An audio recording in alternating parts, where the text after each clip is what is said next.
Hi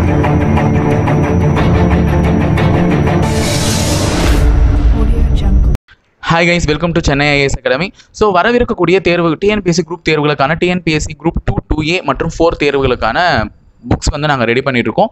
so புக்ஸ்னுடைய price rate வந்து பார்த்தீங்கன்னா 2000 rupees ஆகுது. ஃப்ரீ டெலிவரி தான். ஸோ வந்து மொத்தம் பார்த்தீங்கன்னா 10 புக்ஸ் அவைலபிளாக இருக்குது. So English medium and Tamil medium ரெண்டு பேருக்குமே செப்பரேட்டாக புக்ஸ் அவைலபிளாக இருக்குது. ஸோ புக்ஸ்னுடைய ஆர்டர் லிங்க் வந்து உங்களுக்கு டிஸ்கிரிப்ஷனில் வச்சிருக்கோம். மேற்கொண்டு புக்கை பற்றின டீட்டெயில்ஸ் உங்களுக்கு தெரியணும்னா கீழே தெரிய காண்டாக்ட் நம்பருக்கு காண்டாக்ட் பண்ணுங்கள். நீங்கள் காண்டாக்ட் பண்ண வேண்டிய நம்பர் 9043211311 அல்லது 9043211411. Okay, good morning students, welcome to Chennai IAS academy.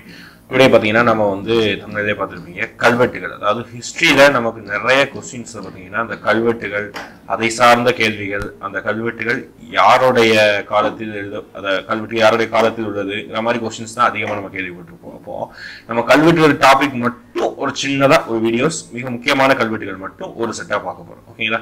First of all பார்த்தீங்கன்னா ஏன்ஷியன் ஹிஸ்ட்ரியில இருந்து, இப்போ ஏன்ஷியன் ஹிஸ்ட்ரி நம்ம ஸ்டார்ட் பண்ணீங்கன்னா சிலபஸே பார்த்துக்கிட்டீங்கன்னா இண்டஸ் வேலி சிவிலைசேஷன், அந்த டைம் அதுக்கு அடுத்து பார்த்தீங்கன்னா சந்திரகுப்தா, அதாவது குப்தாஸ், சாரி சந்திரகுப்தா கிடையாது, குப்தாஸ். இப்போ குப்தாஸ் சிலபஸ் எடுத்தீங்கன்னா அதுல என்னென்ன முக்கியமான கல்வெட்டுகள் இருக்கு அதான் பார்க்கணும்.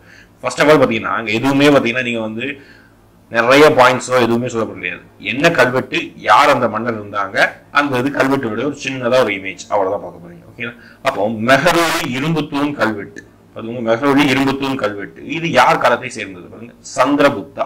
இப்போ நமக்கு தெரியும் குப்தர்கள்ல பார்த்தீங்கன்னா சந்திரகுப்தா, அடுத்து சமுத்திரகுப்தா, அடுத்து சந்திரகுப்தா 2 மாதிரி தான் செட் ஆஃப் வரும். இப்போ இது பார்த்தீங்கன்னா மெஹ்ரௌலி இரும்புத்தூண் கல்வெட்டு சந்திரகுப்தா 1 அவருடைய காலத்தை சேர்ந்தது. இப்போ இது பியூர்லி இரும்புத்தூண் கல்வெட்டு, அதோட இமேஜ் பார்த்துருக்கோம். இது டெல்லியில தான் அமைந்துள்ளது. ஓகே, அதுக்கப்புறம் நெக்ஸ்ட்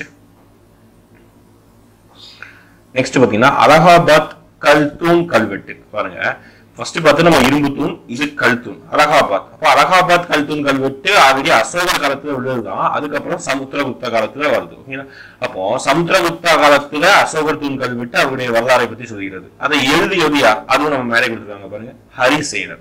இப்போ ஹரிசேனர் வந்து ஒவ்வொருமே ஓல்டியர் கொஸ்டின் கூட கேட்டுருக்காங்க. அப்போ ஹரிசேனர் எத்தனை வரைகளை உடையது, மட்டும் 33 லைன்ஸ் உடையது. அப்போ என்ன லாங்குவேஜ் அப்படி பார்த்தீங்கன்னா சமஸ்கிருதம்.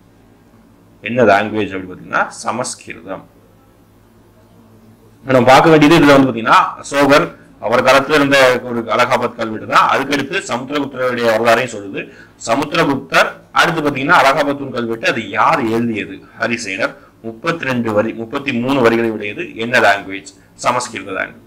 இதே சமுத்திரகுப்தாவை நம்ம என்ன சொல்றோம், இந்தியன் நெப்போலியன் அப்படிங்கிற மாதிரி சொல்றோம். ஓகேங்களா? அதுவும் பார்த்துக்கணும், சமுத்திரகுப்தர் தான் இந்தியன் நெப்போலியன் அப்படிங்கிற பாயிண்டையும் சொல்றோம். நெக்ஸ்ட் கல்வெட்டு பாருங்க. நெக்ஸ்ட் பாருங்க, இதே குப்தர்கள் ஸ்கந்தகுப்தர் அப்படின்னு ஒரு சின்ன குப்தர், அதாவது பத்தி நம்ம அதிகமா படிச்சிருக்க மாட்டோம். குப்தர்களை படிக்க வேண்டியதே 3 குப்தர் அதிகமா படிப்போம். யார் குப்தர், சந்திரகுப்தா 1, சமுத்திரகுப்தா, அடுத்து கடைசியை பார்த்தீங்கன்னா அதிகமா படிக்க பார்த்தது சமுத்திரகுப்தா 2. இந்த 3 குப்தர் அதிகமா படிப்போம். ஆனா ஸ்கந்தகுப்தாவும் நம்ம படிக்கணும், ஒரு சில பாயிண்ட் மட்டுமே. அப்போ இதுல முக்கியமான பாயிண்ட் கல்வெட்டுகள்ல பிடாரி ஒற்றை தூண் கல்வெட்டு மிக முக்கியமானது. பிடாரி ஒற்றை தூண் கல்வெட்டுகள் தான். அப்போ அதான் இதோட இமேஜ் பாத்தீங்கன்னா ஸ்கந்தகுப்தா. இதே ஸ்கந்தகுப்தர் வேற என்ன பாயிண்ட் சொல்லணும்னா, ஸ்கந்தகுப்தர் டைம்ல தான் குப்தர் காலத்துல ஹீனர்களுடைய படையெடுப்பு நிகழ்ந்தது. யாருடைய படையெடுப்பு, ஹீனர்கள். இங்கிலீஷ்ல ஹன்ஸ் இன்வேஷன் அப்படிம்பாங்க. ஹீனர்களுடைய படையெடுப்பும் இதே காலங்கள் தான் நிகழ்ந்தது, படையெடுப்பு. ஓகேங்களா? அப்போ நம்ம வந்து புத்தர் காலத்துல கிட்டத்தட்ட 3 கல்வெட்டுகளை பார்த்தோம். இப்போ மெஹ்ரௌலி இரும்புத்தூண் கல்வெட்டு சந்திரகுப்தா 1. அடுத்து பாத்தீங்கன்னா ரெண்டாவது பார்த்தது வந்து அசோகன் பில்லர், அதான் என்ன சொல்றாங்க அலகாபாத் கல்வெட்டு, யார் எழுதினது, ஹரிசேனர், சமுத்திரகுப்தர். அடுத்து கடைசி நம்ம பார்த்தது பிடாரி ஒற்றை தூண் கல்வெட்டு ஸ்கந்தகுப்தர். அடுத்து பாருங்க, அடுத்து பாத்தீங்கன்னா பல்லவாஸ். இவங்க வந்து பல்லவாஸ் டைம்ல என்னென்ன கல்வெட்டுகளை நம்ம பார்க்கணும் அப்படி பார்த்தீங்கன்னா, ஃபர்ஸ்ட் ஆஃப் ஆல் குடைவரை கோவில். என்ன குடைவரை கோவில் அப்படின்னா, ஒரு பெரிய ஒரு பாறை, அதை வந்து குடைந்து ஒரு கோவில் கட்டுறாங்க, அவ்வளவுதான், வேற எதுவுமே கிடையாது. அப்போ இது வந்து தமிழகத்துல எங்கெங்க காணப்படுகிறது, மகேந்திரவாடி, மாமண்டூர், தாளவானூர், திருச்சிராப்பள்ளி, வல்லம், சீயமங்கலம், திருக்கழுக்குன்றம். அப்போ இந்த குடைவரை கோவில்கள்னாலே இந்த மாதிரி டாபிக் எங்கதான் அதிகமா வரும் பாத்தீங்கன்னா பல்லவாசு தான். அதுவும் பல்லவாசு தான் யார் குடைவரை கோவில் கட்டுறாங்க அப்படின்னு பாத்தீங்கன்னா முதலாம் மகேந்திரவர்மன். நமக்கு தெரியும் பல்லவர்கள் இந்தியாவுடைய தமிழ்நாட்டுடைய தொண்டை மண்டல பகுதி காஞ்சிபுரத்தை நகரமா வச்சு ரூல் பண்ணிட்டு இருந்தாங்க. அதுல குடைவரை கோவில்களை கட்டின மன்னர் அப்படின்னு யாரு கேட்டாங்கன்னா யாரு தான், முதலாம் மகேந்திரவர்ம பல்லவர்கள் தான். அதே இது முதலாம் மகேந்திரவர்ம பல்லவர்கள் தான் நம்ம நிறைய பட்ட பெயர்கள் பார்த்திருப்போம். என்னதான் சித்திரக்கார புலி, அப்புறம் இவர் தான் மத்த விலாச பிரகாசனுங்கிற புக் எழுதுவாரு. அதனால என்ன சொல்லணும், இவரை மத்த விலாசனுங்கிறது சொல்லுவோம். குடைவரை கோவில் அப்படின்னு கேட்டாங்கன்னா யார் தான், முதலாம் மகேந்திரவர்மன் தான். குடைவரை கோவிலுக்கு ஒரு இமேஜ் கூட பாத்துக்கோங்க. நெக்ஸ்ட் ஒற்றை கல் ரதம். இப்போ என்ன இந்த ஒற்றை கல் ரதம்னா இங்கிலீஷ்ல சொல்றாங்கன்னா மோனோலித்திக் அப்படின்னு சொல்றாங்க. ஒரே கல்லுல செதுக்கப்பட்ட ஒரு கல்வெட்டு அப்படிங்கிற மாதிரி சொல்றாங்க. ஒரே கல்லு தான். இப்போ இது நம்ம பார்த்துருப்போம் மாமல்லபுரங்கள்ல அந்த கோவில் கடற்கரை கோவில்கள்ல ஒரு சிற்பம் காணப்படுகிறது. அப்போ ஒற்றை கல் ரதம்னாலே யார் கட்டியதுதான்? முதலாம் நரசிம்மவர்மன் அவருடைய காலங்கள் தான் கட்டினது. இப்போ இதே முதலாம் நரசிம்மவர்மன் நம்ம என்ன சொல்றோம்? மாமல்லன் அப்படிங்கிற ஒரு பட்ட பேர் இருக்குது. என்னது? மாமல்லன் அப்படிங்கிற பட்ட பேர் இருக்குது.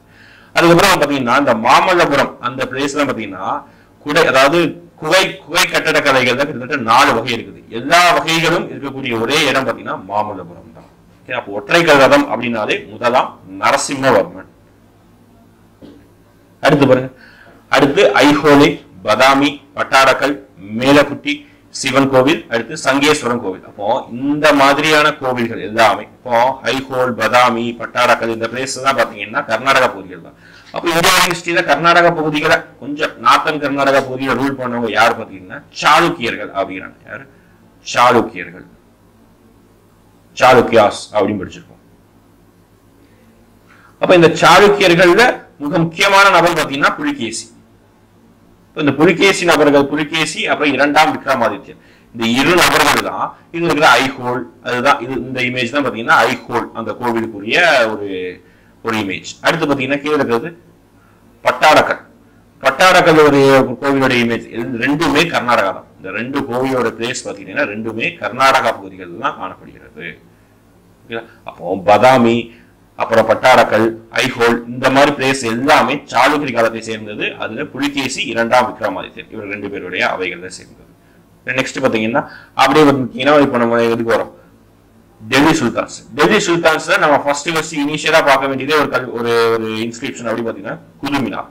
இப்போ குதுமினார் பார்க்கும்போது குதுமினார் யாரால கெட்ட துவங்கப்படுது? இது வந்து ஒரு 3 ஃபேக்டர் பார்க்கணும்.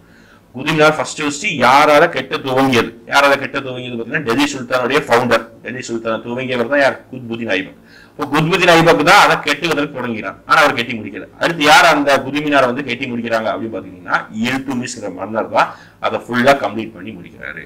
அதுக்கப்புறம் பாத்தீங்கன்னா இன்னொரு மன்னர் ஃபெரோஸ் ஷா துக்ளக் அப்படிங்கிற மன்னர் தான் பாத்தீங்கன்னா எக்ஸ்ட்ரா ஒரு மாடி, அதாவது எக்ஸ்ட்ரா ஒரு ஃப்ளோர் வந்து கட்டி முடிப்பாரு. அதுதான் இந்த குதுமினார். குதுமினாரோட இமேஜ் பாத்துக்கோங்க. கொஞ்சம் நீளமானது, கொஞ்சம் உயரமானது. கிட்டத்தட்ட என்னது இதோட ஹைட் கூட ப்ரீவியஸா क्वेश्चन கேட்டிருக்காங்க. எவ்வளவு ஹைட் பாத்தீங்கன்னா கிட்டத்தட்ட 72 மீட்டர். இல்துமிஷ் கட்டி முடிக்கும் போது 72 மீட்டர் எக்ஸ்ட்ரா ஒரு ஃப்ளோர் கட்டினாரு சொன்னோம்ல, யாரு? ஃபெரோஸ் ஷா துக்ளக். ஃபெரோஸ் ஷா துக்ளக். இப்போ ஃபெரோஸ் ஷா துக்ளக் கட்டி முடிச்சதுக்கு அப்புறம் அந்த கல்வெட்டோட ஹைட் என்ன பாத்தீங்கன்னா 74 மீட்டர். ரெண்டுமே ப்ரீவியஸ் क्वेश्चन நல்லா பாத்துக்கணும். ஓகேங்களா? அப்போ குதுமினார் கெட்ட துவங்கியது யாரு? குத்புதீன் ஐபக். அதை கெட்டி முடித்தது யாரு அப்படி கேட்டாங்கன்னா இல்துமிஷ். அதுக்கு எக்ஸ்ட்ரா ஒரு தளம், எக்ஸ்ட்ரா ஒரு ஃப்ளோர் கட்டினது யாரு?